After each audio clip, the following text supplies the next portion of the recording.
Story time. On this week's episode of Canadian Kid Down Under, I'm going to be telling you about my experiences in Paris, the do's and don'ts, and what you need to look forward to. So the first thing I'll tell you is Paris is absolutely amazing. Beautiful.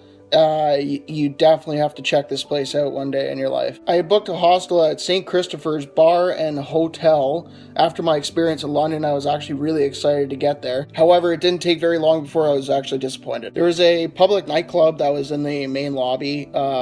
At 3 o'clock in the morning, you could still hear the music going. There was underage school kids running around playing beer pong with water. Rooms itself, poorly designed. The shower, every time you had a shower, the floor just ended up getting flooded out. So if you're going to Paris, don't stay at St. Christopher's Bar and Hotel. Paris itself, though, I had an amazing time. Definitely one of the top places on my list to revisit. Everywhere you look, the buildings are amazing. It's a great place to go and check out and create memories. Yet again, like London, I guess I went in a off season, so some of the things were under scaffolding and construction, so you didn't get to see it. But Paris still has a lot to offer, and you'll definitely enjoy yourself. One of my favorite things that I did in Paris was go to the Louvre. It was sort of a bucket list item for me, and it's definitely something you want to check out. Go see the Mona Lisa and all that.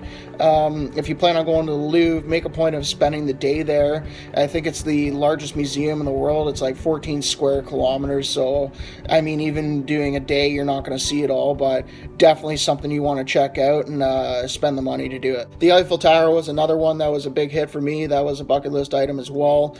Make a point of seeing it during the day and at night. Now, if you plan on climbing the Eiffel Tower, you have two options. You can take the elevator or you can take the stairs. I suggest taking the stairs. I did the whole thing in less than 15 minutes, and it was definitely a cool experience. And when you're going to climb the Eiffel Tower, make a point of doing it at night. So get there, just before the sun sets, and it's amazing to look out and see everything lit up. Definitely bring your camera and prepare yourself for having a great time. Traveling around Paris, yet again, wasn't too easy using the train stations, subways. I'm not sure what they call them there, I forget. But just with the language barrier, that makes things hard. But if you go and you ask 2 or 3 people, eventually you're going to find someone that speaks enough English and they're going to point you in the right direction. As for food, France has amazing cuisine, Paris itself as well. And it's something that I definitely wanted to enjoy. With the language barrier, though, I wasn't able to order off menus a lot of the time, so I struggled, and I pretty well gave up after 2 tries. But there's still some really good stuff that you can check out. Crepes, they sell them everywhere. You definitely got to get yourself a crepe. And they also sell these fresh baguettes. I guess they just pull the centers out and stick a hot dog down it. Actually, it was really good. It was some of the best food that I've had in my travels, and I definitely, when I go back, will be picking up one of those again. But for the most part, as sad as it sounds, due to the language barrier, I ate a lot of McDonald's just to fill the gap, and waited to get back to the hostel so I could order some food at the bar there. One of the things you got to watch when you're in Paris is scams. I think the one in Paris they'll be around the Eiffel Tower, that was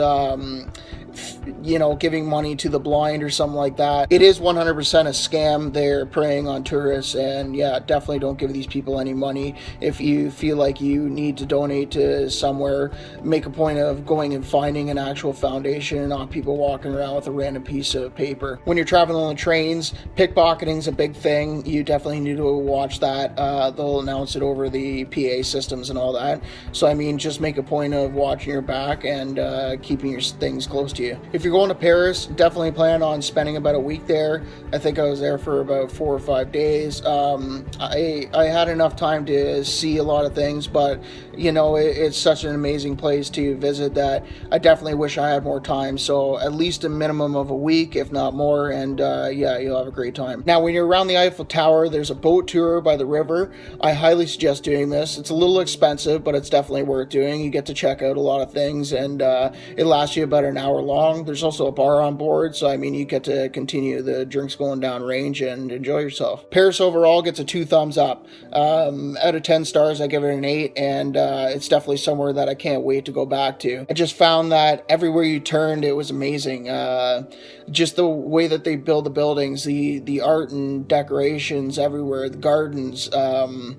yeah, it was a great experience, and it's definitely something that you need to do in your lifetime. As for money, the I was using the euro, so I mean the Canadian to the euro was a little expensive. Once you have the euro, things aren't too bad. It's about average priced, but I mean you got to keep in mind that before you're going to travel to Paris, that you're going to want to save up a little bit extra so that you can get those euros, and yeah, make sure you have enough to enjoy yourself. One of the things I make a point of doing when I travel is to get lost.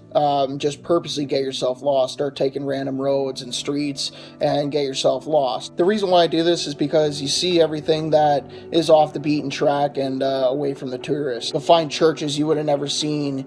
You'll see artwork you would have never seen, buildings, just everything. So that's definitely something that I like to do, is just head off in a random direction for, an hour or two and just purposely get lost. Another benefit to this is it forces you to interact with people, meeting the locals, and just having conversations with them. You're going to need to get yourself back somehow, so I mean that's a good way of doing it.